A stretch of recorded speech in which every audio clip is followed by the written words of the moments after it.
من يهده الله فلا مضل له ومن يضلل فلا هادي له أشهد أن لا إله إلا الله وحده لا شريك له وأشهد أن محمدا عبده ورسوله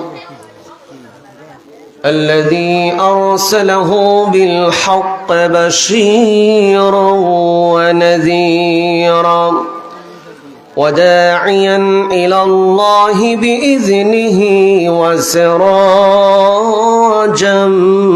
منيرا أما بعد فقد قال الله تعالى في كلامه المجيد وفي فرقانه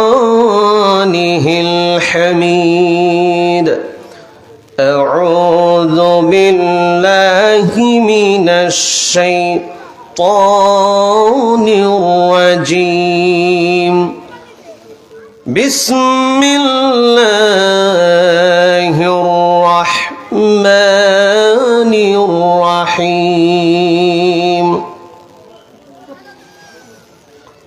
وقضى ربك ألا تعبدوا إلا إياه وبالوالدين إحسانا إما يبلغن عندك الكبر أحدهما أو كلاهما فلا تقل لهما أف ولا تنهرهما وقل لهما قولا كريما واخفض لهما جناح الذل من الرحمة وقل رب ارحمهما كما ربياني صغيرا عن ابن مسعود رضي الله تعالى عنه قال سألت النبي صلى الله عليه وسلم أي العمل أحب إلى الله تعالى قال الصلاة على وقتها قلت ثم أي قال بر الوالدين قلت ثم أي قال الجهاد في سبيل الله رواه البخاري أو كما قال عليه الصلاة والسلام আলহামদুলিল্লাহ বল্লারাইপাড়া আহলে হাদিস ওয়াক্তিয়া মসজিদ ও ফুরকানিয়া মাদ্রাসার উন্নয়নকল্পে বার্ষিক ওয়াজ মাহফিলের সম্মানিত সাহেব সদর সদরুল মোহতারাম জনাব সভাপতি শেখ মাওলানা মোহাম্মদ শফিকুল ইসলাম হাফিজাহুল্লাহ পেশ ইমাম বল্লা আহলে হাদিস কেন্দ্রীয় জামি মসজিদ আতাহুল্লাহু উমরাহু ওয়া বারাকাল্লাহু ফি হায়াতি আল্লাহুম্মা আমিন। প্রধান অতিথি ডাক্তার ওবায়দুর রহমান ইয়ামিন বল্লার কৃতি সন্তান, MBBS BCS স্বাস্থ্য MS course, orthopaedics surgeon, Sylhet Usmani medical college হাসপাতাল।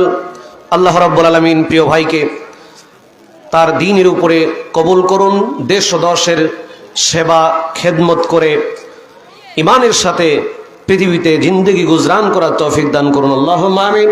সেই সাথে যারা আলোচনা রেখেছেন শেখ মাওলানা মোহাম্মদ বেলাল হোসেন ইমাম বল্লারাইপাড়া আহলে হাদিস ওয়াক্তিয়া মসজিদ, যিনি মাহফিল পরিচালনা করছেন, মহান রব প্রিয় ভাইকে কবুল ও মঞ্জুর করুন।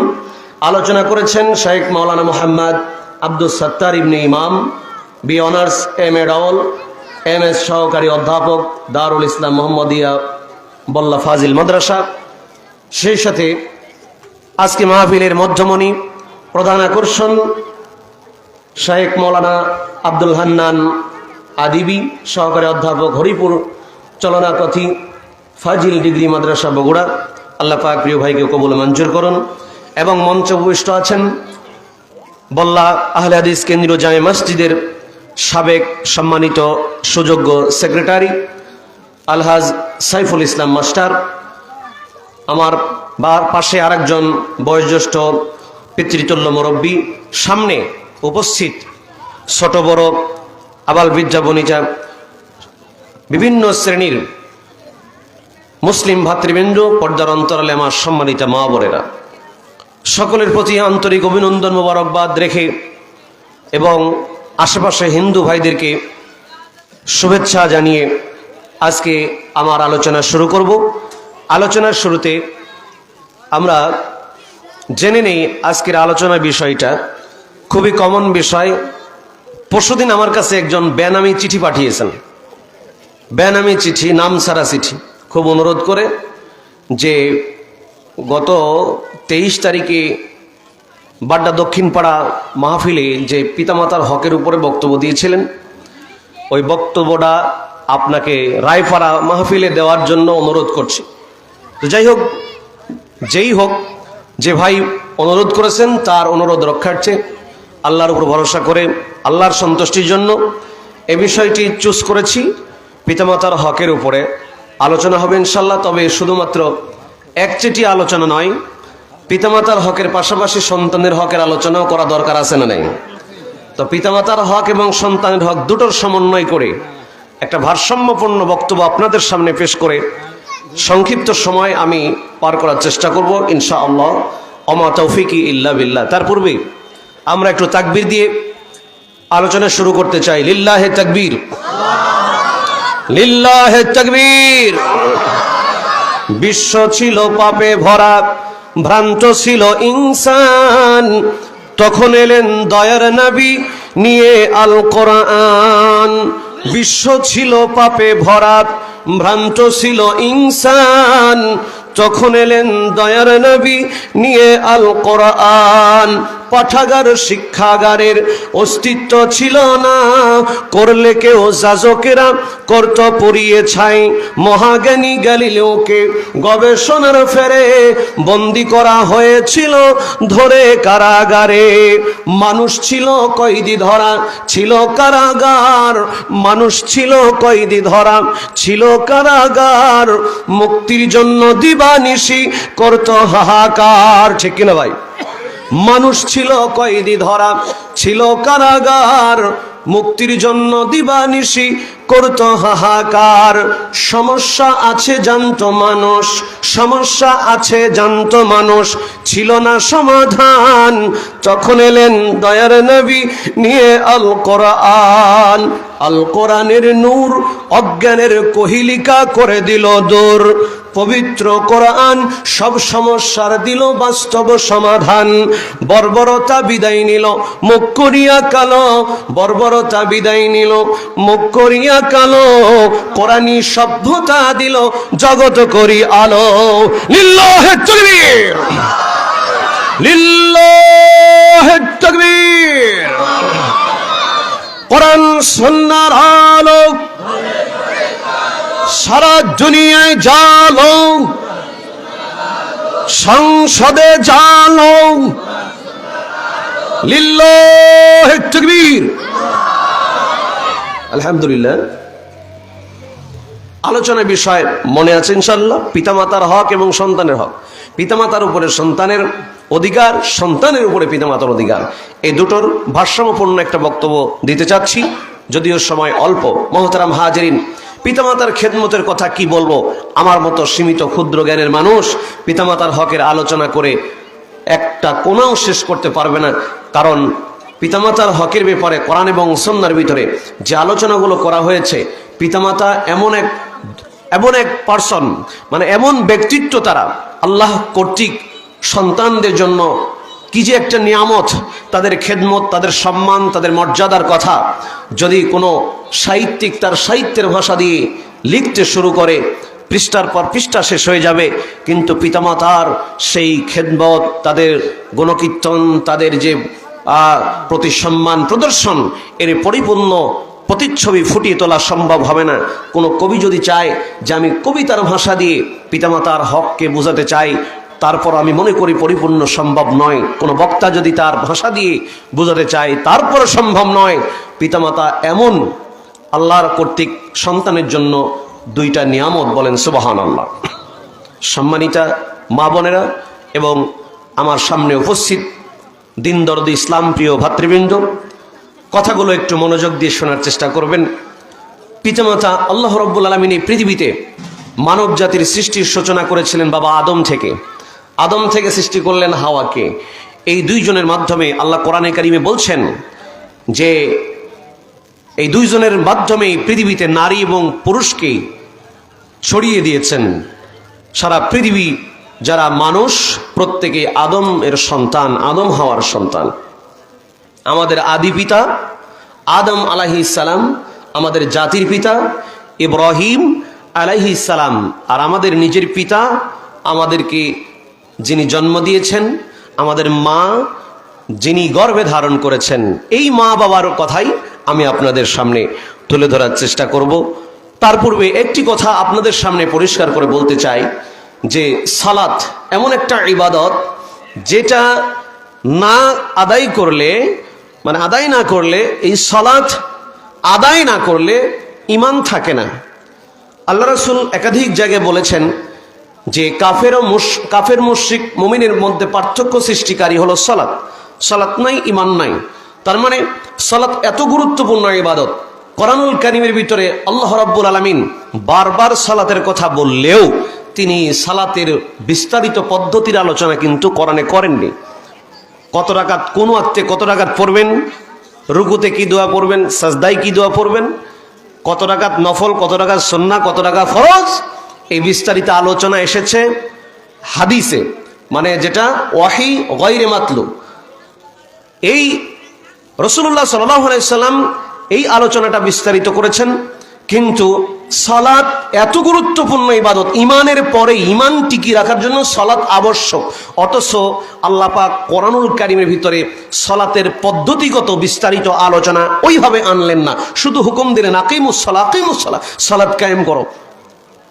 আর আল্লাহর নবীকে দিয়ে এর বাস্তব প্রশিক্ষণ উম্মতকে দিয়ে দেখিয়ে দিয়েছেন যে কিভাবে আদায় করা লাগবে। কিন্তু আল্লাহ তিনি নিজেই পিতামাতার হক, পিতামাতার সাথে কেমন আচরণ করা লাগবে, এটা স্বয়ং আল্লাহ নিজেই কোরআনে কারীমের ভিতরে খুলে খুলে বর্ণনা করে দিয়েছেন। সুবহানাল্লাহ বলেন। এই জায়গায় সুবহানাল্লাহ এত আস্তে বললে হবে? পিতামাতার প্রতি মহব্বত আমাদের মনে হয় উঠে গেছে ভাই, একটু জোরে বলেন সুবহানাল্লাহ।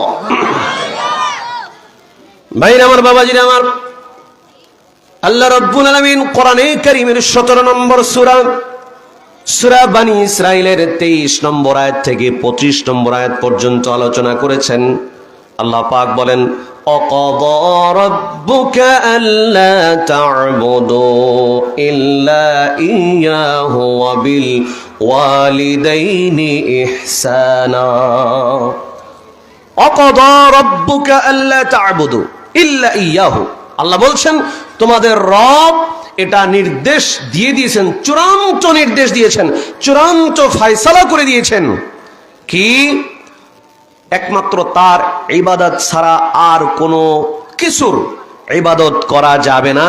ইবাদত পাওয়ার কেবলমাত্র শুধুমাত্র একমাত্র হকদার হচ্ছেন মহান রব, এছাড়া কোনো বস্তু বা ব্যক্তির ইবাদত করা যাবে না। তবে আল্লাহ বলছেন, তবে ওয়াবিল ওয়ালিদাইনি ইহসানা, পিতামাতার প্রতি ইহসান করো, দয়া করো, সদাচরণ করো। কিভাবে করতে হবে পরে তিনি বিস্তারিত খুলে বলছেন। আল্লাহ পাক বলেন, ইম্মা يبلغن عندك الكبر أحدهما أو كلاهما فلا تقل لهما أف ولا تنهرهما وقل لهما قولا كريما। আল্লাহ পাক বলেন, তাদের দুইজন অথবা যে কোনো একজন বার্ধক্যে যদি অপনীত হয়, তোমরা যদি তাদেরকে ইম্মা ইয়াবলুগান্না ইনদাকাল কিবারা আহাদুহুমা আও কিলাহুমা, তাদের দুইজন অথবা একজন যদি বার্ধক্যে উপনীত হয়ে যায়, এমত অবস্থায় তোমরা ফালা তাকুল্লাহুমা উফ, তাদের সাথে বিরক্তি সূচক শব্দ উহ শব্দটাও তোমরা ব্যবহার করবে না, তাদের সঙ্গে বিরক্তি সূচক আচরণ করবে না। বিরক্তি ভরে মানুষ যে উহ শব্দটা ব্যবহার করে, এটা আরবিতে বলা হয় উফ। আল্লাহ বললেন খবরদার উফ শব্দটাও ব্যবহার করো না, ফালা তাকুল্লাহুমা উফ, খবরদার উফ শব্দ ব্যবহার করো না। ওয়ালা তানহারহুমা ওয়া কুল্লাহুমা কওলান কারীমা, তাদেরকে কর্কশ ভাবে ধমক দিয়ে কথা বলো না, তাদের সঙ্গে সম্মানজনক শব্দ প্রয়োগ করে, সম্মানজনক বাক্য ব্যবহার করে তাদের সামনে কথা বলো, তাদেরকে সম্মানজনক ভাবে তাদের সাথে আচরণ করো। আল্লাহ বলে দিলেন। প্রিয় ভাই আমার, পরের আয়াতে আল্লাহ বলছেন واخفض لهما جناح الذل من الرحمة وقل رب ارحمهما كما ربياني صغيرا। আল্লাহ বলে দিলেন واخفض لهما جناح الذل, তোমাদের করুণার ডানা তোমরা বিছিয়ে দাও, তোমাদের করুণার ডানা তোমরা তোমাদের পিতামাতার জন্য প্রসারিত করে দাও।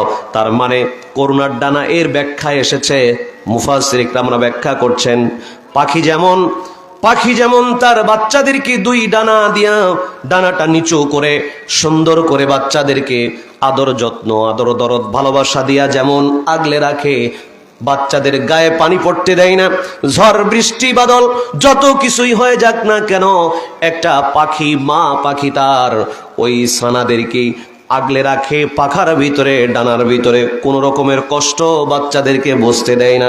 এই জন্য আল্লাহ পাক এটাই বোঝাচ্ছেন, তোমার পিতামাতাকে ওইভাবে তোমার সেই করুণার ডানা বিছিয়ে দিয়ে তোমার পিতামাতাকে এমন ভাবে লালন পালন করো, আর বলো দোয়া করো অকুর রব্বির হামহুমা কামা রব্বায়ানি সগীরা। আল্লাহ দোয়া শিক্ষা দিলেন, এ বান্দা বলো পিতামাতার জন্য আমি রব, আমার কাছে প্রার্থনা করো আল্লাহ তাআলা তুমি আমার পিতামাতাকে এমন ভাবে তোমার রহমতের কোলে লালন পালন করো, এমন ভাবে দয়া করো, তারা যেমন ছোটবেলা আমাদেরকে লালন পালন করেছে, দয়া করেছে, ওইভাবে তুমি আমাদের পিতামাতাকে লালন পালন করো। বলেন সুবহানাল্লাহ। আল্লাহ পাক শিখিয়ে দিলেন, দেখেন কিভাবে আচরণ করা লাগবে এবং পিতামাতার জন্য কোন বাক্য দিয়া কোন শব্দ দিয়া দোয়া করতে হবে, মহান রব বান্দাদের জন্য তাও শিক্ষা দিলেন। তাহলে পিতামাতার সম্মান ইজ্জত মর্যাদা কত বেশি, একটু বিবেক খাটিয়ে চিন্তা করেন।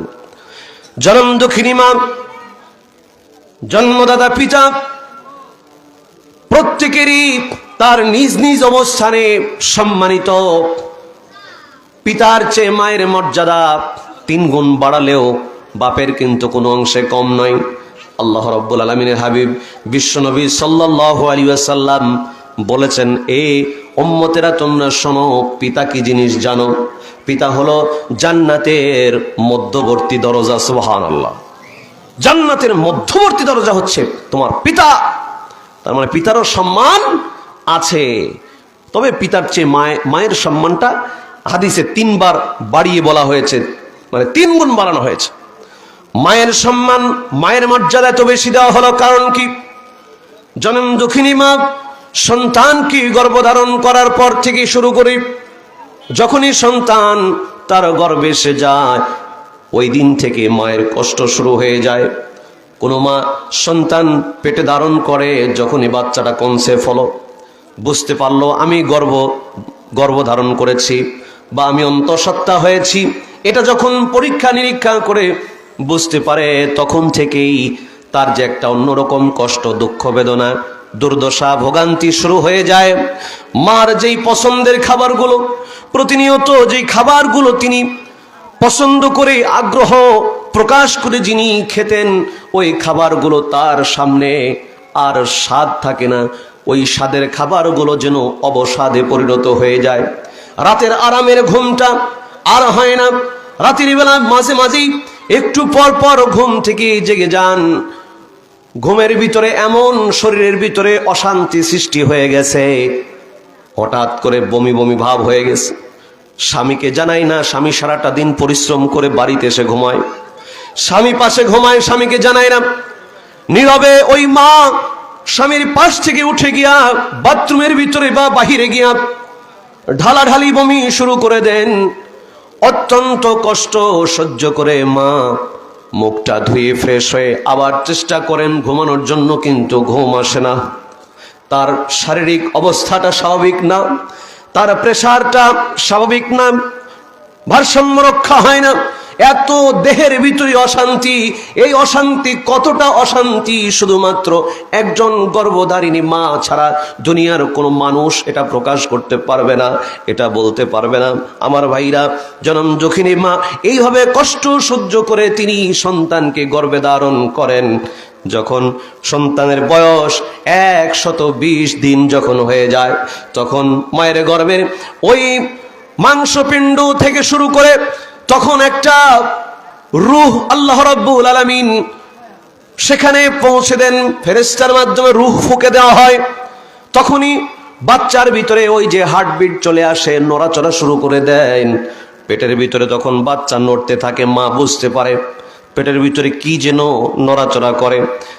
সন্তানের বয়স যত বাড়তে থাকে নড়াচড়া তত বেশি হতে থাকে। 4 মাস, 5 মাস, 6 মাস এভাবে সময় যত গড়াতে থাকে, মায়ের পেটের বাচ্চা তত বেশি মুভমেন্ট করে, নড়াচড়া করে। মা এত কষ্ট পান, মাথাটা ঘুরে ওঠে, বসা থেকে দাঁড়ালে মাথা ঘুরে পড়ে যেতে লাগে। এমন অবস্থায় ওয়াল ধরে বা কোনো কিছু ধরে তিনি কষ্ট করে দাঁড়ান। রাতের বেলা তিনি চেষ্টা করেন আরামে একটু ঘুমানোর জন্য, বিছানায় শুয়েছেন, হয়তো একটু গভীর ঘুম এসে গেল। এর ভিতরে পেটের ভিতরে ওই সন্তানটা জোরে নড়াচড়া করার কারণে জনম দুঃখিনী মার ঘুমটা ভেঙে গেল। আমার ভাইরা, এত কষ্ট সহ্য করে এই জন্য আল্লাহ রাব্বুল আলামিন বলছেন, ওয়াসাইনাল ইনসানা বিওয়ালিদাইহি হামালাতুহু উম্মুহু ওয়াহানান আলা ওয়াহনি ওয়া ফিসালুহু ফি আমাইন আনিশকুর লি ওয়া লিওয়ালিদাইক ইলাইয়াল মাসির। মহান রব এখানে বলছেন, অবশ্যইনাল ইনসান, আমি মানব জাতিকে ওয়াজ করলাম, নসিহত করলাম, উপদেশ দিলাম, আমি মানব জাতিকে উপদেশ দিলাম। অবশ্যইনাল ইনসান বিওয়ালিদাই, তারা ওয়াসাইনাল ইনসানা বিওয়ালিদাইহি হামালাতুহু উম্মুহু, তার পিতামাতার ব্যাপারে, মায়ের ব্যাপারে উপদেশ তাদেরকে দিলাম।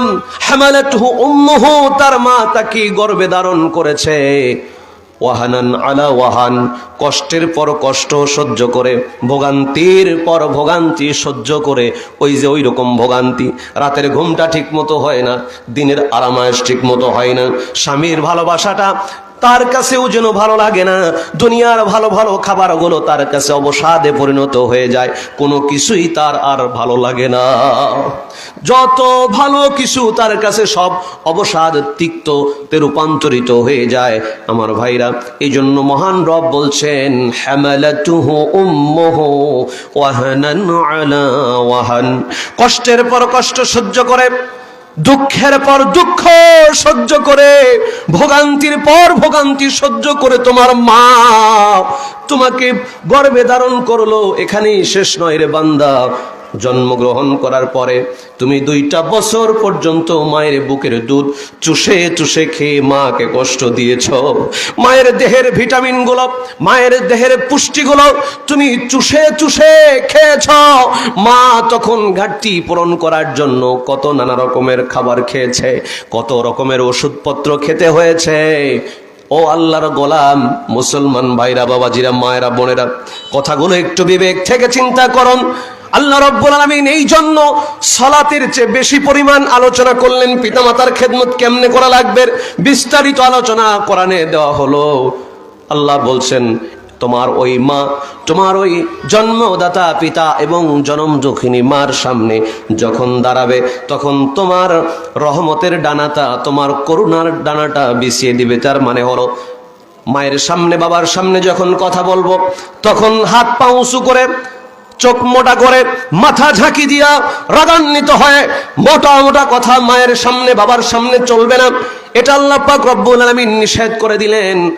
আমার ভাইরা, অনেক আল্লাহর গোলাম এমন আছে নেতার সামনে গিয়া দুই হাতটা নিচের দিকে দিয়া মাথা নিচু করে নেতার সামনে কথা বলে, চেয়ারম্যান সাহেবের সামনে গিয়া এত আদব আখলাক, এত রকমের বিনয়ী ভাব প্রকাশ করে, নেতার সামনে বিনয়ী ভাব প্রকাশ করে, কিন্তু যাদের পায়ের নিচে আল্লাহর জান্নাত রয়েছে তাদের সামনে গিয়া বেয়াদবি করে আছে না নাই? এইরকম অধম আমরা। প্রিয় ভাইরা আমার, বাবাজির আমার, তাহলে আল্লাহ বলছেন যে ওই মার ব্যাপারে আমি তোমাকে উপদেশ দিচ্ছি। কোন মার ব্যাপারে? হামালাতুহু উম্মুহু ওয়াহানান আলা ওয়াহান, যেই মা তার সন্তানকে কষ্টের পর কষ্ট সহ্য করে গর্ভে ধারণ করেছে। ভাইরা আমার, এভাবে যখন 9টি 10টি মাস অতিক্রম হল, 10 মাস 10 দিন বা 9 মাস, এক এক মায়ের এক একটা অবস্থায় এক একটা সময়, প্রত্যেকের একই সময়ে বাচ্চা প্রসব হয় না। কারো 9 মাসে হয়ে যায়, কারো 10 মাসে হয়, কারো 10 মাস 10 দিন লেগে যায়। এই দীর্ঘ একটা সময় অতিক্রম হওয়ার পরে জনম যখিনী মা যখন বাচ্চা প্রসব করবেন, তার যে কি বেদনা, কি কষ্ট, দেহের ভিতরে কত রকমের পরিবর্তন হয়েছে। যারা সিজার করে বাচ্চা প্রসব করেন, হয়তো আপনি ভাবতে পারি এটা তো সহজ, কেটে দিল আর বের হয়ে গেল, কাটলেই বের হয়ে যায়। কথাটা সহজ হলেও এত সহজ নয়। নর্মাল ডেলিভারিতে যেমন কষ্ট আছে, সিজার করে বাচ্চা প্রসব করাতে আরাম নয়। কষ্ট কেমন? স্পাইনাল কর্ডের পিছনের মেরুদণ্ডের হাড় বরাবর যখন একটা ইনজেকশন পোষ করা হয়, যে সমস্ত মায়েরা বোনেরা সিজারের মাধ্যমে বাচ্চা জন্ম দিয়েছেন তাদের কাছে জিজ্ঞেস করবেন, এই মা বোন মৃত্যু পর্যন্ত ওই ইনজেকশনের যে প্রভাব, কোমরে যন্ত্রণা, মেরুদণ্ডে ব্যথা, এটা জীবন প্রভাব থেকে যায়, যার কারণে কষ্ট শেষ হয় না। সিজার যখন করা হয়, দেহ, মানুষের স্বাভাবিক একটা দেহ কেটে বাচ্চা বের করা, এটা কেমন চারটাখানি কথা মনে করেছেন? একটা মানুষের মানব দেহের পেট স্বাভাবিক, স্কিনটা কেটে যখন বাচ্চা বের করা হয়, মানুষটা এক প্রকার পঙ্গু প্রায় হয়ে যায়, ঠিকমতো চলতে পারে না, ঠিকমতো বেশ কিছুদিন পর্যন্ত স্বাভাবিক জীবনে ফিরতে পারে না। একটা সময় পর্যন্ত তাকে অত্যন্ত সাবধানতা অবলম্বন করে চলতে হয়, তারপরে সুস্থতার জীবন পায়। আমার ভাইরা, সিজারও এত সহজ নয়, মারাত্মক কঠিন। আবার যারা নর্মাল ডেলিভারিতে বাচ্চা প্রসব করেন তাদের তো আরো কষ্ট। কেমন কষ্ট? চিকিৎসা বিজ্ঞান বলে, একটা মানুষ যদি রোড অ্যাক্সিডেন্টে ট্রাক বাসের সাথে ধাক্কা খেয়ে যদি 20টা হাড্ডি যদি একসাথে ভেঙে চুরমার হয়ে যায়, তার যেমন যন্ত্রণা, তার যেমন কষ্ট, একটা গর্ভধারিণী মা যদি নর্মাল প্রসেসে বাচ্চা প্রসব করেন, ওই মায়ের তার চেয়ে বেশি কষ্ট হয়। আমার ভাইরা, আল্লাহর বান্দারা শোনেন, এত কষ্ট করে যেই মা আমাকে আপনাকে দুনিয়ার আলোর মুখ দেখালেন, ওই মাকে আমরা কেমনে ভুলে যাই? মায়ের সাথে কেমনে আমরা কর্কশপূর্ণ আচরণ করি? ওই মার সাথে কেমনে আমরা জুলুম করি? এটা মোটেও ঠিক নয় ভাই। আমরা বড় অকৃতজ্ঞ জাতি হয়ে গেছি। আল্লাহ রাব্বুল আলামিনের কাছে মনে রাখবেন, যতগুলো প্রিয় আমল আছে, যতগুলো পছন্দনীয় আমল আছে, তার ভিতরে পিতামাতার খেদমত অন্যতম। ইবনে মাসউদ রাদিয়াল্লাহু তাআলা আনহু তিনি বলেন, আমি বিশ্ব নবীকে জিজ্ঞাসা করলাম, সালতুন নবী সাল্লাল্লাহু আলাইহি ওয়াসাল্লাম আইয়ুল আমালে আহাব্বু ইলাল্লাহ, ওগো আল্লাহর নবী জানতে চাই আল্লাহর কাছে পছন্দনীয় আমল কোনটি? আল্লাহর রাসূল সাল্লাল্লাহু আলাইহি ওয়াসাল্লাম তিনি বললেন, আসসালাতু আলা ওয়াক্তিহা, 1 নম্বরে ওয়াক্ত মতো সালাত আদায় করা, সঠিক সময়ে সালাত আদায় করা। যদি আমাদের দেশে অনেক ভাইরা, মাযহাবী ভাইরা আছেন, সারা বছর সালাতের টাইম পরিবর্তন করে না। জোহর যেই 1টা 30 মিনিটে সালাত আদায় করেন, সারাটা বছর 1টা 30 মিনিট চলতে থাকে, কিন্তু টাইম কি একই রকম থাকে নাকি পরিবর্তন হয়? পরিবর্তন হয়। আসরের টাইম পরিবর্তন হয়, জোহরের টাইম পরিবর্তন হয়। আমার অনেক ভাইরা আছেন একেবারে শেষ প্রান্তে ফজরের সালাত এমন সময় জামাতে আদায় করেন, কোন বান্দা যদি ভুল ক্রমে জামাত ত্যাগ করেন বা জামাত যদি ছুটে যায়, ওই লোকটা ওযু করে মসজিদে আসতে আসতে ওর বেলা উঠে যাবে এমন অবস্থা, ঠিক না? এইরকম সালাত আমাদের দেশে মাযহাবী ভাইরা আদায় করে, এটা মোটে উচিত নয়। আওয়াল ওয়াক্তি সঠিক সময়ে সালাত আদায় করা মহান রবের কাছে প্রিয়, এটা অত্যন্ত পছন্দনীয়। এরপরে ইবনে মাসউদ বলেন, কুলতু সুম্মা আইয়ুন, ওগো আল্লাহর নবী এরপরে কোনটা আমি জানতে চাই।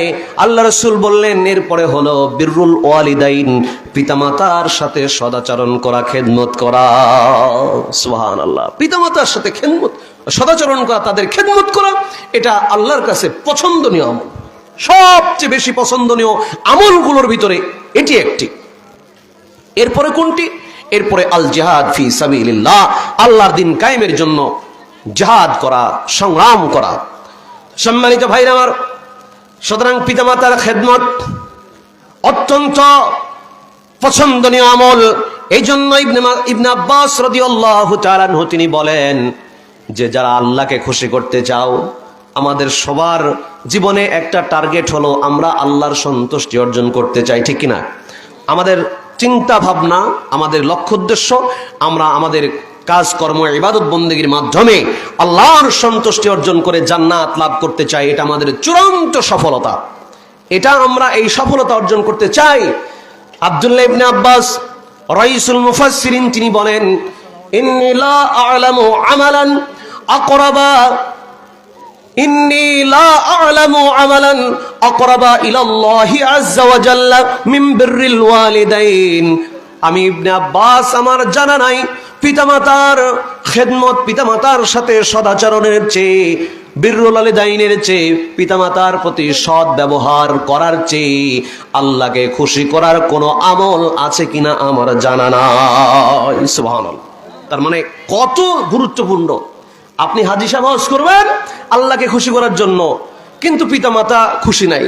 আপনি দান করছেন লক্ষ লক্ষ টাকা আল্লাহকে খুশি করার জন্য, কিন্তু পিতামাতার সাথে আচরণ ভালো করতে পারেন না, পিতামাতা আপনার উপরে সন্তুষ্ট নাই, আল্লাহ সন্তুষ্ট হবেন না।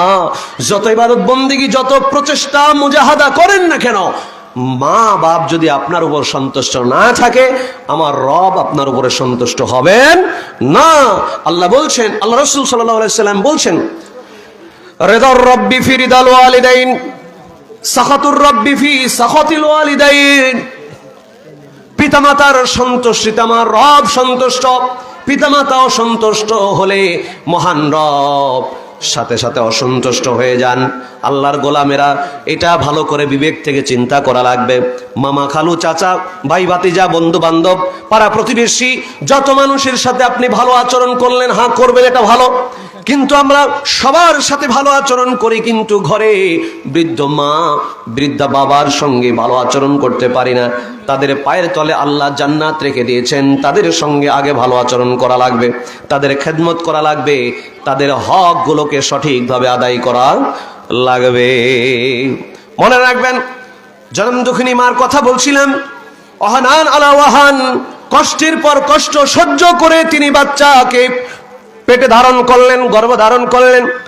এই জন্য আল্লাহ রাব্বুল আলামিনের হাবিব বিশ্বনবী সাল্লাল্লাহু আলাইহি ওয়াসাল্লাম বলেছেন, স্পষ্ট হাদিসে বর্ণিত হয়েছে, কোন নারী যদি বাচ্চা পেটে ধারণ করে, গর্ভ ধারণ করার কারণে যদি রাত্রি জাগরণ করে, রাত্রে ঘুম হয় না ঠিক মতো, কষ্ট হয়, একাত ওকাত হয়, কখনো বিছানা থেকে উঠে দাঁড়িয়ে থাকতে হয়, শোয়াতে আরাম পায় না, আবার দাঁড়ায়, এই যে কষ্ট করে রাত অতিবাহিত হয়ে গেল, গর্ভধারণ করার যে সময় 10টি মাস পর্যন্ত রাতে কিয়ামুল লাইল সালাত আদায় করলে বান্দার যে আমলে সওয়াব লেখা হতো, ওই জনম দুঃখিনী গর্ভধারিণী মার আমলে 10 মাসের কিয়ামুল লাইলের সওয়াব আল্লাহ দান করে দেন। সুবহানাল্লাহ। আবার মা যে বাচ্চা প্রসব করতে গিয়ে রক্তাক্ত হয়ে গেল, ওই মা যদি এমত অবস্থায় সুস্থ থাকেন, ভালো থাকেন, বেঁচে থাকেন, আল্লাহ পাক রব্বুল আলামিন তাকে একজন গাজীর সওয়াব দান করে দিবেন। গাজী হলো জিহাদের ময়দানে পুরুষরা যখন জিহাদ করে বেঁচে জীবিত ফিরে আসেন, তাদেরকে বলা হয় গাজী। যারা নিহত হয়ে যান তারা হলো শহীদ। যে সমস্ত মা সন্তান প্রসব করার পরে রক্তপাত ঘটে যায় কিন্তু আল্লাহ তাকে বাঁচিয়ে রাখেন, বেঁচে থাকেন, ওই মা একজন গাজীর সওয়াব পেয়ে যাবেন। সুবহানাল্লাহ। আর যদি সন্তান প্রসবের কারণে রক্তপাত হয়ে বা কোনো রকমের শারীরিক ত্রুটি বা অসুস্থতা দেখা দিয়ে যদি ওই অবস্থায় তিনি মারা যান, নিহত হয়ে যান, তাহলে রব্বুল আলামিন তাকে শাহাদাতের দরজা নসিব করে দিবেন। সুবহানাল্লাহ, কি পরিমাণ মর্যাদা! শুধু তাই নয়, বেঁচে আছেন মা, সন্তান প্রতিপালন করছেন, এই মায়ের মর্যাদা কত বেশি!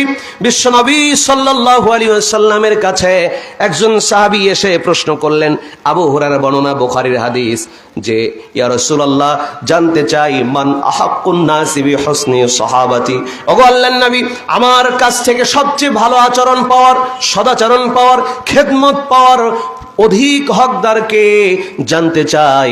বিশ্বনবী বললেন, ক্বালা উম্মুক, তোমার মা। ক্বালা সুম্মা মান? ক্বালা উম্মুক। ক্বালা সুম্মা মান? ক্বালা উম্মুক। তিনবার বললেন তোমার মা, তোমার মা। ওই সাহাবী তিনবার জিজ্ঞেস করেছে, তিনবারই আল্লাহ রাসূল বললেন তোমার মা। চতুর্থবার আল্লাহর নবী বললেন, ক্বালা আবুক, তোমার পিতা। পিতার ক্ষেত্রে একবার বললেন, মায়ের ক্ষেত্রে তিনবার। তার মানে বাপের চাইতে মায়ের মর্যাদা আল্লাহ পাক 3 গুণ বাড়িয়ে দিয়েছেন। বলেন সুবহানাল্লাহ। মায়ের মর্যাদা তো বেশি আমার ভাইরা। যদি কোনো সন্তান পিতামাতা দুইজনকে সন্তুষ্ট করে যদি রাত্রি গুজরান করতে পারে, রাত্রি অতিবাহিত করতে পারে, আল্লাহর নবীর আরেকটা হাদিস, বাবানে মাফতুহানে মিনাল জান্নাত, ওই ব্যক্তির জন্য রব্বুল আলামিন জান্নাতের 2টি দরজা খুলে দিবেন। আর যদি কোনো ব্যক্তি তার পিতামাতা উভয়কে বা যে কোনো একজনকে, হয়তো একজন মারা গেছেন, একজন বেঁচে আছেন, মা তার উপরে সন্তুষ্ট অথবা বাবা তার উপরে সন্তুষ্ট, এইভাবে রাত্রি পার করে দিলেন, রাত শেষ হয়ে গেল, ওই বান্দার জন্য আল্লাহ রাব্বুল আলামিন জান্নাতের 1টি দরজা খুলে দিবেন, 2জন হলে 2টা দরজা। আর যদি পিতামাতা যে কোনো একজন বা 2জনকে যদি অসন্তুষ্ট করেন, রাগান্বিত করেন, মা আর বাবা যদি সন্তানের উপরে রাগান্বিত থাকেন, অসন্তুষ্ট থাকেন, এমত অবস্থায় যদি রাত শেষ হয়ে যায়, রাত পার হয়ে যায়, বাবানে মাফতুহান মিনান নার, আল্লাহ রাব্বুল আলামিন ওই বান্দার জন্য, ওই সন্তানের জন্য জাহান্নামের 2টি দরজা উন্মুক্ত করে দেন। বলেন নাউযুবিল্লাহ। অতএব ভাইরা আমার, মনে রাখবেন, জান্নাত যদি পেতে চান, জান্নাত যদি অর্জন করতে চান, মহান রবকে যদি খুশি করতে চান, তাহলে মা বাবার খেদমতের কোনো বিকল্প নাই। আল্লাহ পাক যাদেরকে টাকা পয়সা দিয়েছেন, ধন সম্পদ দিয়েছেন, দান করছেন, আলহামদুলিল্লাহ, করবেন, সবই ঠিক আছে, কিন্তু সবচেয়ে বেশি যাকে দিলে আল্লাহ খুশি হবেন তিনি হলেন মা, তিনি হলেন বাবা। আপনি দান করছেন, করবেন, কিন্তু আর্থিকভাবে খরচ মা বাবার পিছনে করলে মহান রব বেশি সন্তুষ্ট হয়ে যান, বেশি খুশি হয়ে যান। এর প্রমাণ বিশ্বনবী সাল্লাল্লাহু আলাইহি ওয়াসাল্লামের কাছে একজন সাহাবী প্রশ্ন করেছিলেন, আন জাবির ইবনে আব্দুল্লাহ রাদিয়াল্লাহু তাআলা আনহু আন্না রাজুলান, জাবির ইবনে আব্দুল্লাহ থেকে বর্ণিত, তিনি বলেন, এক ব্যক্তি রাসূল সাল্লাল্লাহু আলাইহি ওয়াসাল্লামকে বললেন, ক্বালা ইয়া রাসূলুল্লাহ, আল্লাহর নবী, ইন্না লি মালান ওয়া ওয়ালাদান, আমার মাল সম্পদ আছে, আমার সন্তান সন্ততি আছে, ওয়া ইন্না আবি ইউরিদু আন ইয়াজতাহা মালি, আমার বাবা আমার কাছে বারবার টাকা চায়, আমার কাছে বারবার টাকা চায়। ইয়া রাসূলুল্লাহ, আপনি একটু বলে দেন এত ঘন ঘন যেন আমার কাছ থেকে টাকা না চায়। আল্লাহ রাসূলের কাছে অভিযোগ দিচ্ছেন যে, ইয়া রাসূলুল্লাহ, আমার মাল সম্পদ আছে, আমার সন্তান আছে, আমার বাবা আমার কাছে ঘন ঘন টাকা চায়, আপনি একটু বলে দেন সেজন্য আমার কাছে এত ঘন ঘন টাকা না চায়। বিশ্বনবী বললেন, সাহাবী শোনো, এ সাহাবী শোনো, আনতা ওয়া মালুকা লিআবিকা, তুমি কার ব্যাপারে আমার কাছে অভিযোগ দিতে এসেছো? তোমার কি বিবেক আছে? আনতা ওয়া মালুকা লিআবিকা, যেই বাবা তোমার কাছে টাকা চান তুমি বিরক্ত হও, ওই বাবা, তুমি তোমার সম্পদ সব কিছু তোমার বাবার, তোমার বাবা জীবিত আছে যতদিন টাকা যাবে তুমি দিতে বাধ্য। এখানে আমি নবী ইন্টারফেয়ার করার, বিবেচনা করার ইখতিয়ার আমার নাই। সুবহানাল্লাহ। বাবা যতবার টাকা চাবে ততবার দিতে বাধ্য। তাকে এই ক্ষমতা দিয়েছেন কে? আল্লাহ রাব্বুল আলামিন দিয়েছেন। তবে হ্যাঁ, সন্তানের উপরে বেহুদা জুলুমও করবেন না। যতটুকু প্রয়োজন, প্রয়োজনের অতিরিক্ত তাকে জুলুম করবেন না, প্রয়োজনের বাহিরে তাকে টর্চার করবেন না। সন্তানেরও একটা ভবিষ্যৎ, তার ভবিষ্যতের দিকে খেয়াল রাখতে হবে, তার কষ্ট যেন না হয় সেদিকেও বিবেচনা করতে হবে। জুলুম করা যাবে না, জুলুম এটা হারাম। তবে হ্যাঁ, সন্তানের সামর্থ্য আছে, আপনার দরকার, আপনি চিকিৎসা দরকার, আপনার খুব রোগ হয়েছে, সন্তানের যথেষ্ট পরিমাণ সামর্থ্য আছে, আপনি চেয়ে নেন টাকা, সন্তান আপনাকে দিতে বাধ্য। বাবাজিরা আমার, ভাইরা আমার, সম্মানিতা মা বোনেরা, দুর্ভাগ্যজনক হলেও সত্য, আমাদের কলিজার টুকরা সন্তান বাচ্চারা যখন অসুস্থ হন, আমরা বড় বেকার হয়ে যায়, অস্থির হয়ে যায়। মনে করেন একটা আপনার ছেলে ছোট হোক বা বড় হোক, তার অসুস্থতা হয়েছে, ওই সন্তানের চিকিৎসার জন্য টাঙ্গাইল হলো না ফেল, ঢাকায় নিয়ে গেলেন হলো না, আপনি পাসপোর্ট ভিসা করে ইন্ডিয়া যাওয়ার জন্য প্রস্তুত হয়ে গেলেন, লক্ষ লক্ষ টাকা খরচ করতে প্রস্তুত, তারপর আপনি চান আমার ছেলেটা যেন বেঁচে থাক। ঠিক তেমনি আপনি কি একটাবার আপনার উপরের দিকে তাকিয়ে দেখেছেন আপনার বাবা কতটা অসুস্থ দিন যাপন করছে, রাত যাপন করছে? ওই পিতামাতা উভয়ে অসুস্থ, হাঁটুতে যন্ত্রণা, কোমরে যন্ত্রণা, মাথায় যন্ত্রণা, সারাক্ষণ আহ উহ চিৎকার করে বাড়িতে। আপনি সুচিকিৎসার ব্যবস্থা বাপ মায়ের জন্য করলেন না। নিজের সন্তান অসুস্থ হয়েছে, টাঙ্গাইল হলো না ঢাকায়, ঢাকায় হলো না ব্যাঙ্গালোর, চলে গেলেন চেন্নাইতে। আপনার অর্থ সন্তানের জন্য ফোরানোর ক্ষেত্রে আপনার কোনো বাধা হচ্ছে না, কিন্তু আপনার জন্মদাতা পিতা, জনম দুঃখিনী মা বার্ধক্যে উপনীত হয়ে গেছেন, তাদেরকে আপনি একটু সুচিকিৎসার ব্যবস্থা করছেন না। মনে রাখবেন, আল্লাহ রাব্বুল আলামিন এই জুলুমের শাস্তি আপনার জন্য অবধারিত করে রেখেছেন। নিজের সন্তান যেমন অসুস্থ হলে আপনি পেরেশান, আপনার মা এবং বাবা অসুস্থ হলে ওই রকম পেরেশানি বোধ করা লাগবে। তাদেরকে যথাযথ চিকিৎসার আঞ্জাম দিতে হবে, যেখানে না প্রয়োজন আপনার সামর্থ্যের সর্বোচ্চ চেষ্টা করা লাগবে। আমাদের বাচ্চারা অসুস্থ হলে তো জায়গা জমি বিক্রি করে হলো, অনেকে এনজিও থেকে লোন করে হলো বাচ্চাকে চিকিৎসা করায়, ছেলেকে মেয়েকে, কিন্তু বাপ মায়ের ক্ষেত্রে নাই নাই নাই, শুধু নাই আর নাই। কথা বলেন ঠিক কিনা? আপনারা যে কি রাগ করা করতেছেন আল্লাহ জানে, রাগ করতেছেন না তো? সম্মানিত ভাইরা আমার, এই জন্য বলছি, পিতামাতার খেদমত আমাকে আপনাকে দুনিয়াতে কল্যাণ এবং পরকালীন মুক্তি নিশ্চিত করে দেবে। দুনিয়াতে কল্যাণ কিভাবে দেবে? আল্লাহর নবী বলছেন, মান সাররাহু আয়ুমাদ্দালাহু ফি উমরিহি ওয়া ইউযাদালাহু ফি রিজকিহি ফালিয়াবাররা ওয়ালিদাই ফালিয়াসিল রাহিমা।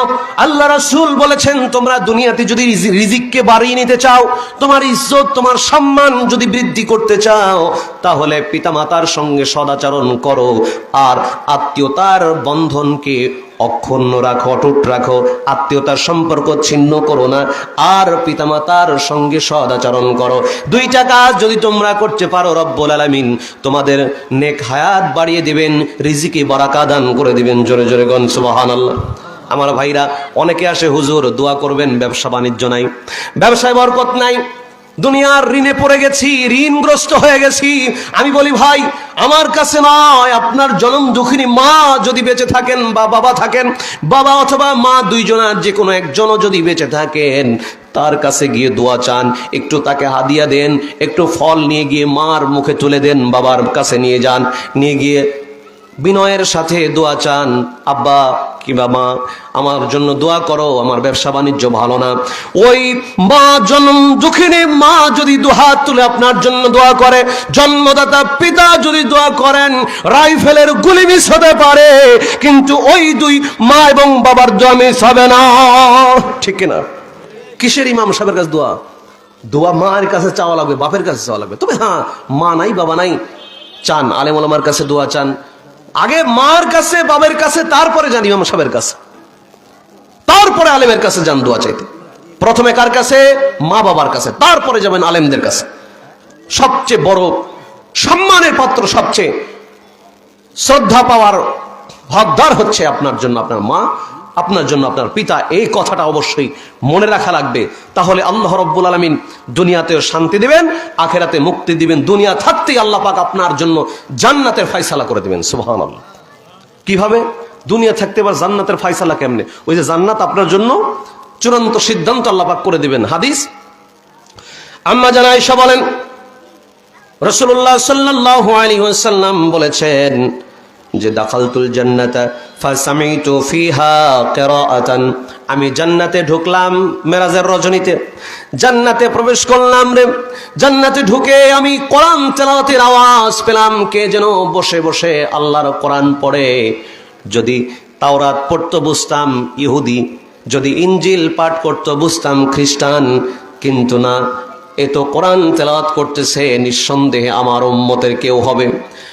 আল্লাহ রাসূল বলেন, আমি জিবরিলকে প্রশ্ন করলাম, জিবরিল রে, এই ব্যক্তি কে যে কোরআনুল কারীম জান্নাতের ভিতরে পাঠ করার অনুমতি পেয়ে গেল? কে এই লোকটা? জিবরিল বলছে, ইয়া রাসূলুল্লাহ, ইয়া হাবিবাল্লাহ, ইনি হচ্ছেন হারেসা ইবনে নু'মান, আপনার প্রিয় সাহাবী হারেসা ইবনে নু'মান। সুবহানাল্লাহ। তিনি জান্নাতের ভিতরে কোরআন পাঠ করেন, জান্নাতে বসে বসে কোরআন পাঠ করতেছে। কি ভাগ্যবান! আল্লাহ রাসূল সাল্লাল্লাহু আলাইহি ওয়াসাল্লাম ফিরে আসলেন, এসে জিজ্ঞেস করলেন, হারেসা ইবনে নু'মান রে, তোমার কি গোপন আমল আছে? এর গোমরটা আমার কাছে বলো। আমি যে তোমাকে জান্নাতের ভিতরে কোরআন তেলাওয়াতরত অবস্থায় দেখে এসেছি। হারেসা ইবনে নু'মান দুনিয়াতে জীবিত, অথচ নবী মেরাজে গিয়ে তাকে দেখলেন জান্নাতে কোরআন পড়ে। কত মর্যাদা আল্লাহ রাব্বুল আলামিন বাড়ালেন। এরপরে হারেসা ইবনে নু'মান বলেন, ইয়া রাসূলুল্লাহ, আমার তো স্পেশাল তেমন কোনো আমল নেই, আপনারা যা করেন আমি তো তাই করি। তবে হ্যাঁ, আমার বাড়িতে আমার একটা বৃদ্ধা বয়স্ক আমার মা আছেন, যেই মা একা চলতে পারে না, একা গোসল করতে পারে না, একা নিজের খাবার নিজে তুলে খেতে পারে না, এত বয়স্ক।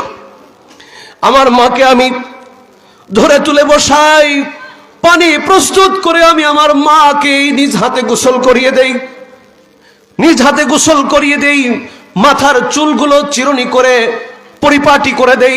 আমি আমার মার জন্য খাবার প্রস্তুত করে নিজ হাতে আমার মাকে খাইয়ে দেই। ইয়া রাসূলুল্লাহ, হতে পারে আমার এটা আমল? আল্লাহর নবী বললেন, সাহাবী হারেসা ইবনে নু'মান, শোনো, কাযালিকুমুল বিররু, কাযালিকুমুল বিররু, আমি বুঝতে পেরেছি তুমি হারেসা ইবনে নু'মান দুনিয়াতে জীবিত থাকতেই কেন জান্নাতে কোরআন পড়ো।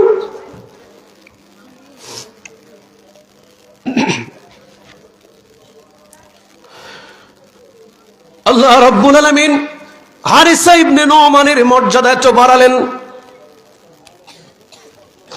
এত বাড়ালেন, এত বাড়ালেন। কত জলিলুল কদর সাহাবী আছেন, আবু বকর আছে, ওসমান আছে, আলী আছে, আশারায়ে মুবাশশারা ফিল জান্নাহ, জান্নাতের 10 জন একত্রে সুসংবাদ প্রাপ্ত সাহাবী দুনিয়াতে আছে। আল্লাহর নবী জান্নাতে গিয়ে দেখলেন হারেসা ইবনে নু'মান কোরআন পড়তেছে বসে বসে, অথচ তিনি দুনিয়ায় জীবিত। বিশ্বনবী বললেন, ও সাহাবী, কাযালিকুমুল বির, তুমি যে মায়ের খেদমত করো, মা ভক্ত ছেলে, এই জন্য রব্বুল আলামিন দুনিয়া থাকতেই তোমার জান্নাতে ফয়সালা করে দিয়েছেন। আমি নবী জান্নাতের ভিতরে গিয়ে তোমাকে কোরআন পড়তে দেখলাম। সুবহানাল্লাহ। আমার ভাইরা, বিবেকের দরজা খুলতে হবে, বিবেকের দরজা খুলতে হলে যে সমস্ত সন্তানেরা মায়ের সাথে চোখ মোটা করে কথা বলে, যারা চুলের ঝাঁকি দিয়ে কথা বলে, যারা ঝাঁকি দিয়ে অপমান সূচক বাক্য ব্যবহার করে মাকে কষ্ট দেয়, বাবাকে কষ্ট দেয়, আজকে তওবা করুন। কপাল পুড়ে যাবে যদি মা বাবা আপনার উপর রাগান্বিত থাকে, অসন্তুষ্ট থাকে। সম্মানিত ভাইরা আমার, বাবাজিরা আমার, মা বোনেরা আমার, শুধু তাই নয়, আর একজন বিখ্যাত তাবেঈর কথা আপনাদের সামনে তুলে ধরতে চাই, যার নাম হলো ওয়াইস ইবনে আমির আল করনি। সহিহ মুসলিমের ভিতরে লম্বা হাদিস এসেছে, কিতাবু ফাযাইলিস সাহাবা, সাহাবীদের মর্যাদা অধ্যায়ের শেষের দিকেই হাদিসটা পাবেন। 2টা হাদিস এসেছে ওয়াইস ইবনে আমির আল করনির ব্যাপারে। আমাদের দেশের যারা বেদাতপন্থী, তারা ওয়াইস কারনির দাঁত ভাঙার ঘটনা শোনায়, মানুষকে কান্না করায়। দাঁত ভাঙার ঘটনা কি জানেন? তারা মিথ্যা একটা ঘটনা রটনা করেছে। আল্লাহর নবী সাল্লাল্লাহু আলাইহি ওয়াসাল্লাম উহুদের প্রান্তরে যখন তার 2টা দাঁত ভেঙে গিয়েছিল কাফের মুশরিকদের আক্রমণে, আর এই খবর শোনার সাথে সাথে ওয়াইস ইবনে আমির আল করনি নাকি তিনি তার হাতুড়ি দ্বারা নিজের 32টা দাঁত ভেঙে দিয়েছিল, এই জন্য যে নবীর দাঁত থাকবে না। নবীর দাঁত ভেঙেছে, আমার মুখে কেন দাঁত থাকবে? এই মহব্বতে নাকি সমস্ত দাঁত ভেঙেছিলেন। এই ঘটনা একেবারে জাল বানোয়াট, ভিত্তিহীন ঘটনা। তবে সত্য ঘটনা কি তা হাদিস এসেছে আমার ভাইরা। ওয়াইস ইবনে আমের আল করনি এমন একজন আল্লাহওয়ালা ব্যক্তি ছিলেন, তিনি তাবেঈ ছিলেন, সাহাবীদের সাক্ষাৎ পেয়েছেন, তার বাড়ি হলো ইয়ামানে। আল্লাহ রাসূল সাল্লাল্লাহু আলাইহি ওয়াসাল্লাম ওমরকে বলেছিলেন, ওমর হয়তো আমি থাকবো না, কিন্তু ইয়ামান থেকে এমন একজন ব্যক্তি তোমাদের সামনে আগমন করবে যার নাম হলো ওয়াইস ইবনে আমের। ওয়াইস ইবনে আমের তিনি কর্ণ বংশের মুরাদ গোত্রের লোক। এই ওয়াইস ইবনে আমের অত্যন্ত মা ভক্ত ছেলে। তার মায়ের সেবা করার জন্য, মায়ের সেবা করার কারণে সময় পান নাই, এই জন্য নবীর সঙ্গে দেখা করতে আসতে পারেনি ইয়ামান থেকে। আল্লাহর নবী তার ব্যাপারে বিস্তারিত জানেন। ওমরকে বলে দিলেন, ওমর শোনো, তার দেহে কুষ্ঠরোগ হয়েছিল, শ্বেত রোগ হয়েছিল, সমস্ত দেহে শ্বেত রোগ হয়েছিল। সে আল্লাহর কাছে দোয়া করেছিল, আল্লাহ পাক তার দেহের সমস্ত শ্বেত রোগ ভালো করে দিয়েছেন। 1 দিরহাম মানে একটা কাঁচা টাকা মুদ্রা, যেটা 5 টাকার যে একটা মুদ্রা হয়, এইরকম 1 দিরহাম জায়গা ব্যতীত শরীরের সমস্ত শ্বেত রোগ আল্লাহ তাকে ভালো করে দিয়েছেন। এই বেচারা আসলে তুমি ওমর তার সামনে গিয়া তার কাছ থেকে দোয়া চাবে, কারণ এই ব্যক্তি আল্লাহর এত প্রিয় ভাজন, এত প্রিয় ভাজন। তিনি যদি দোয়া করেন, কসম করে যদি কোনো কিছু চান, লাউ আকসামা আলাল্লাহি লা আবরা, কসম করে যদি কোনো কিছু বলেন, আল্লাহ রাব্বুল আলামিন সাথে সাথে মঞ্জুর করে নেন। সুবহানাল্লাহ। ওমর শোনো, তুমি গিয়ে তার কাছে বলবে, ইস্তেগফারের দোয়া চাবে, মাগফিরাতের দোয়া চাবে, তুমি তার কাছে যেও। দেখেন উমর জান্নাতি সাহাবী, তারপর আল্লাহর নবী বললেন তুমি যেও, তার কাছে গিয়ে ক্ষমা চেও, তার মাধ্যমে আল্লাহর কাছে মাফ চেও, তার কথা আল্লাহ কবুল করবেন। তার মানে তিনি মুস্তাজাবুদ দাওয়ার পর্যায়ে পৌঁছে গেছেন, তিনি দোয়া করলেই কবুল হবে। এই হচ্ছে সেই ওয়াইস ইবনে আমের আল করনি। রহস্য কি? রহস্য, মা ভক্ত ছেলে, বৃদ্ধ মাকে খাওয়ান, পড়ান, গোসল করান, বাড়ি থেকে কোথাও যান না, মা ছেড়ে কোথাও যায় না, মার দেখাশোনা করেন, মাকে সম্মান করেন। এই জন্য আল্লাহ তাআলা এত তাকে মহব্বত করেন। আল্লাহ রাব্বুল আলামিন তাকে পছন্দনীয় করলেন যে সে যদি দোয়া করে আল্লাহর কাছে কবুল হয়ে যায়। এই জন্য ওমর রাদিয়াল্লাহু তাআলা অভ্যাস ছিল, ইয়ামেন থেকে কোন দল যদি, কোন কাফেলা যদি মদিনায় আসতেন, তাদেরকে জিজ্ঞেস করতেন তোমাদের ভিতরে ওয়াইস ইবনে আমের আল করনি বলে কোন লোক আছে নাকি? এভাবে জিজ্ঞেস করে করে খোঁজ করতেন। একদিন হঠাৎ করে পেয়ে গেলেন, ওয়াইস ইবনে আমের আল করনিকে পেয়ে গেলেন। তাকে জিজ্ঞেস করলেন, ওয়াইস ইবনে আমের আল করনি রে, তুমি কি ওয়াইস ইবনে আমের? বললেন হ্যাঁ, আমি ওয়াইস ইবনে আমের আল করনি। তোমার ব্যাপারে আমার নবী এই ভবিষ্যৎবাণী করে গেছেন। তোমার দেহে শ্বেত রোগ হয়েছিল, 1 দিরহাম ব্যতীত সব ভালো হয়ে গেছে। বলল জি হ্যাঁ, আমার শ্বেত রোগ হয়েছিল, আল্লাহ পাক আমাকে 1 দিরহাম জায়গা ব্যতীত সব সুস্থ করে দিয়েছেন, আমি সেই ওয়াইস ইবনে আমের আল করনি। তখন আল্লাহর নবীর প্রিয় সাহাবী ওমর বললেন, ভাই ওয়াইস ইবনে আমের রে, তুমি আমার জন্য আল্লাহর কাছে দোয়া করো, আল্লাহ রাব্বুল আলামিন যেন আমাকে মাফ করে দেন। সুবহানাল্লাহ। আরে ভাই, ওমর ফিল জান্নাহ, আল্লাহ রাসূল বলেছেন ওমর জান্নাতি। জান্নাতে ওমরের রাজপ্রাসাদ দেখে আসলেন আল্লাহর নবী, অথচ তিনি মাপ চাচ্ছেন, তিনি আল্লাহর কাছে দোয়া করতে বলছেন যে আল্লাহ যেন আমাকে মাফ করেন। হে ওয়াইস, ভাই ওয়াইস ইবনে আমের, তুমি আমার জন্য দোয়া করো। ওমরের মতো এত বড় লোকের মানুষ হয়েও তিনি ক্ষমা চাচ্ছেন আল্লাহর কাছে। আর আমাদের ভিতরে কত মানুষ, কত নাদান, দাম্ভিকতা প্রকাশ করে বলে যে আমার কোনো গুনাহ নাই, এই জন্য কোনোদিন আমি মাফ চাই না আল্লাহর কাছে। এরকম অধম দিনের জ্ঞান শূন্য ব্যক্তি এই দেশে আছে না নাই? দুঃখের বিষয়, বড় পরিতাপের বিষয়। এই হলো মুসলমানদের নেতা, যে জন্য এই জাতির কপালটা পুড়ে গেছে। কথা বলেন ঠিক কিনা? ভাইরা বাবাজি আমার, ওয়াইস ইবনে আমেরকে ওমর বললেন, ভাই ওয়াইস আমার জন্য দোয়া করো, আল্লাহ যেন আমাকে মাফ করে দেন। এই ঘটনাটা আপনাদের সামনে তুলে ধরলাম এই জন্য, লম্বা হাদিস তুলে ধরলাম এই জন্য। এই ওয়াইস ইবনে আমেরের স্পেশাল আর কোনো আমল ওইরকম ছিল না, শুধুমাত্র মৌলিক ইবাদত বন্দেগী করতেন আর পিতামাতার খেদমত করতেন, মা ভক্ত সন্তান ছিলেন, যে কারণে আল্লাহ রাব্বুল আলামিন তার জবান এমন পবিত্র করে দিয়েছেন তিনি দোয়া করলেই আল্লাহ কবুল করে নেয়। আমার ভাইরা, এই জন্য আমাদের কি আল্লাহ রাব্বুল আলামিনের প্রিয় ভাজন হওয়ার জন্য, প্রিয় বান্দা হওয়ার জন্য পিতামাতাকে সন্তুষ্ট করা লাগবে। পিতামাতাকে যদি সন্তুষ্ট করতে না পারি আমরা, আল্লাহ পাক রব্বুল আলামিন আমার আপনার জীবন জিন্দেগিতে বরকত দিবেন না, বরং আমাদের জীবন জিন্দেগি, আমাদের উপার্জন সব কিছুকে সংকীর্ণ করে দেবেন, বরকত শূন্য হয়ে যাবে। মা বাপের দোয়া যদি থাকে তাহলে সেখানে রব্বুল আলামিন বারাকা নাজিল করবেন এবং কিয়ামতের দিন আমাদেরকে কামিয়াব করে দেবেন।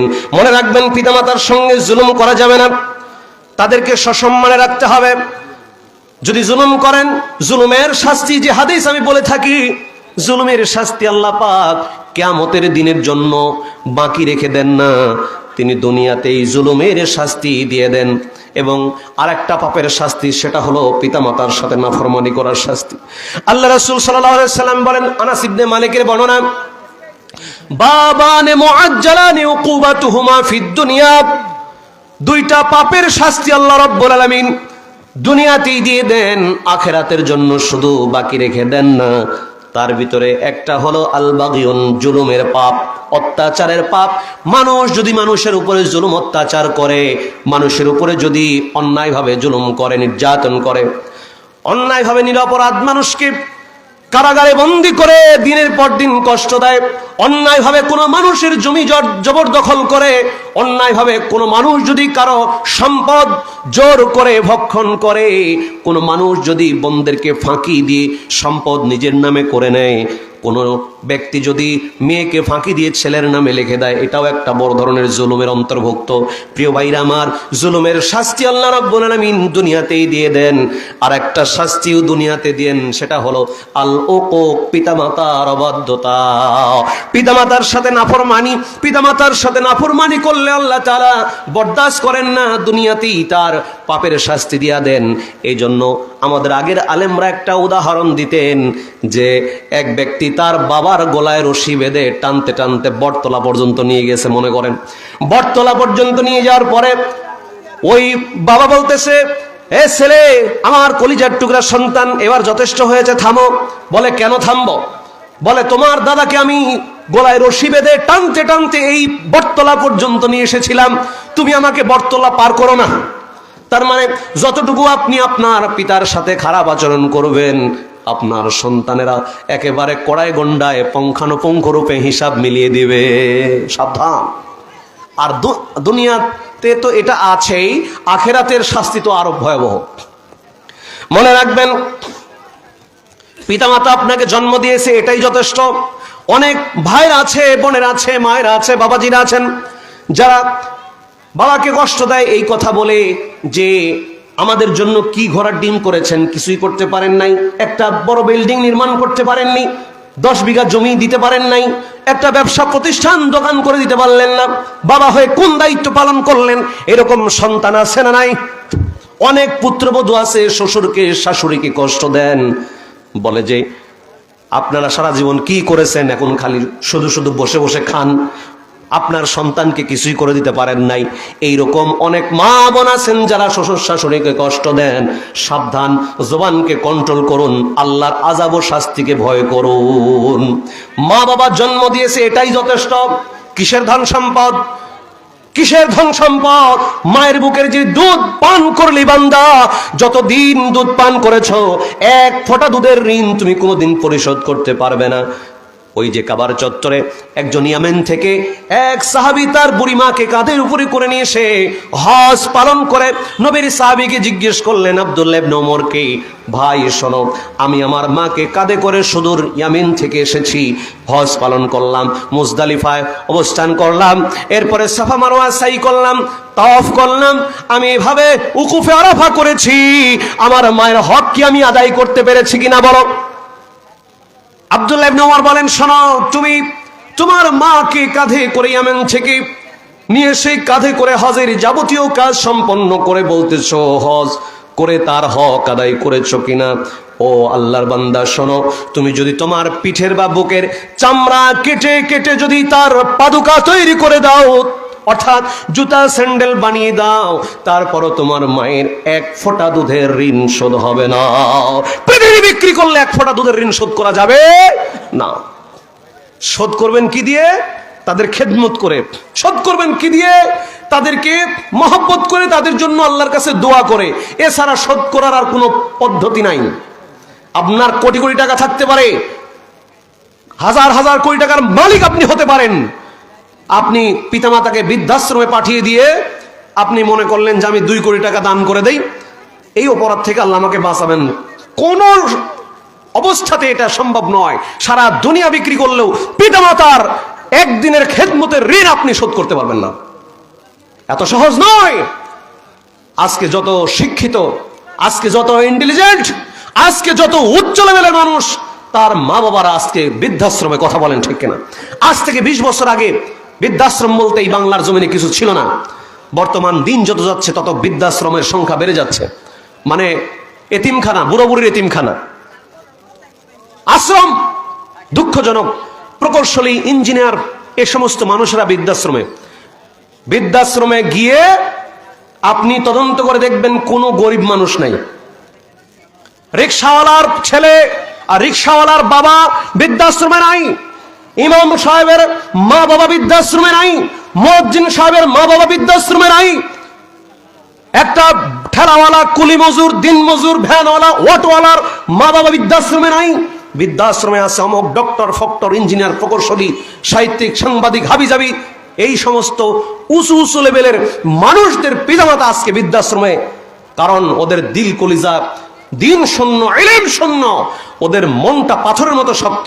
ওরা দিন বুঝে না, শুধুমাত্র দুনিয়া বুঝে, ঠিক কিনা ভাই? জাহাঙ্গীরনগর বিশ্ববিদ্যালয়ের প্রফেসর বৃদ্ধাশ্রমে বসে বসে দিন পার করছে। তাকে প্রশ্ন করা হলো, আপনি এত উঁচু মানের একজন শিক্ষাবিদ হয়েও রিটায়ার্ড করার পরে বৃদ্ধাশ্রমে কেন আপনার অবস্থান হলো?